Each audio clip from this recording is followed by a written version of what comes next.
अच्छा, ऑथर है इसका विलियम शेक्सपियर। दोबारा की फैक्ट्स की बात करें हम, टाइप ऑफ वर्क, ये एक प्ले है, इसका यानर ट्रेजेडी है। शेक्सपियरियन ट्रेजेडी कैसी होती है, उसके 9 एलिमेंट्स मैं आपके साथ डिस्कस कर चुकी हुई हूँ। लैंग्वेज इंग्लिश है। जब लिखा गया और जिस जगह पे लिखा गया वो है 1601 से 1604 तक का टाइम पीरियड इंग्लैंड में लिखा गया। ये इसकी पब्लिकेशन 1622 में हुई थी।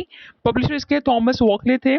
सेटिंग जो प्ले के अंदर दिखाई गई हुई है वो लेट 16th सेंचुरी दिखाई गई है, during the Wars between Venice and Turkey. जब वेनिस और टर्की के दरमियान में वॉर हो रही थी लेट 16th सेंचुरी के ड्यूरेशन में, वो सेटिंग इसके अंदर दिखाई गई हुई है। अब मैं इस वॉर के बारे में बात कर दूं। ये जो वॉर है, इस वॉर को वॉर ऑफ साइप्रस भी कहा जाता है। ये जो वॉर थी, वॉर ऑफ साइप्रस, यानी कि वेनिस एंड टर्की के दरमियान में जो वॉर थी, इसको वेनिशियन वॉर भी कहा जाता है। और ये वॉर 1570 से 1573 के ड्यूरेशन तक चली है। अब इस वॉर में क्या हुआ था, इस वॉर के बिल्कुल ऑपोजिट सीन इस प्ले के अंदर दिखाया गया हुआ है। इस वॉर में क्या हुआ था, ऑटोमन एम्पायर, सल्तनत उस्मानिया जिसको कहते हैं, इस वॉर से पहले वो एक्सपैंड होती जा रही थी। अब ऐसा होता है कि सल्तनत उस्मानिया यानी कि ऑटोमन एम्पायर जो थी वो इस्लामिक एम्पायर थी जो कि आहिस्ता आहिस्ता एक्सपैंड होती जा रही थी।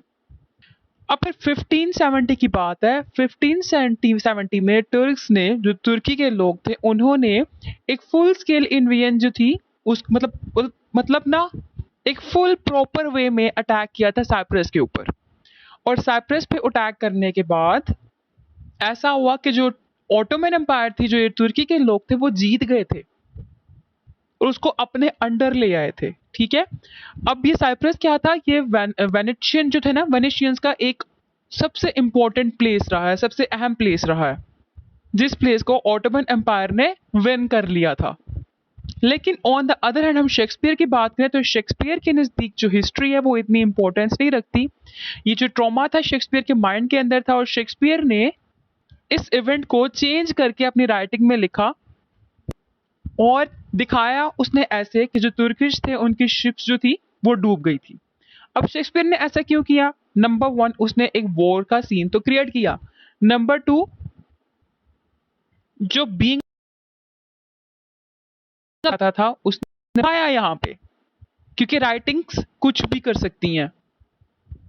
और नंबर 3, शेक्सपियर वॉर को प्रेजेंट करना चाहता था ही नहीं, इसीलिए उसने जो वॉर थी, दिखाया गया ना एक्ट 1 एक्ट 2 के अंदर कि वो जो तुर्किश हैं वो आ रहे हैं अटैक करने के लिए, और उसके बाद ओथेलो जो है वो साइप्रस को बचाने के लिए निकला है यहाँ से उस अटैक से। और तुर्किश वहां पे पहुंचने से पहले ही वहां पे वो उनकी जो शिप्स है वो कहता डूब के मर गई, तबाह हो गई उनकी शिप्स। मतलब ये क्या था उसका, कि वो अपने प्ले के अंदर वॉर दिखाना चाहता था ही नहीं और पीसफुली उस पिक्चर को डिपिक्ट करना चाहता था। तो ये हिस्ट्री है, मतलब हिस्टोरिकल बैकग्राउंड जो है वेनिस और टर्की का, वो ये था, जिसको वॉर ऑफ साइप्रस भी कहा जाता है। एक्चुअल में वॉर को क्या हुआ और जो हमारे राइटर हैं शेक्सपियर, उसने कैसे इसको प्रेजेंट किया, वो मैंने आपके साथ यहाँ पे डिस्कस कर दिया है, जिसको हिस्टोरिकल बैकग्राउंड कहते हैं हम लोग। ठीक है, कि हिस्टोरिकल बैकग्राउंड को हम यहाँ पे डिस्कस कर चुके हैं टाइम को डिस्कस करते हुए। सेटिंग प्लेस के लिहाज से बात की जाए तो एक्ट 1 जो वो वेनिस में दिखाया गया है, उसके बाद जो हम दिखाया गया है फर्दर वो दिखाई गई island of Cyprus thereafter, यानी कि थ्रू आउट स्टोरी में हम लोगों को फिर साइप्रस का आइलैंड दिखाया गया है। प्रोटैगोनिस्ट हमारा ओथेलो है, एंटागोनिस्ट हमारा जो इयागो था वो था। ठीक है, अब हम बात कर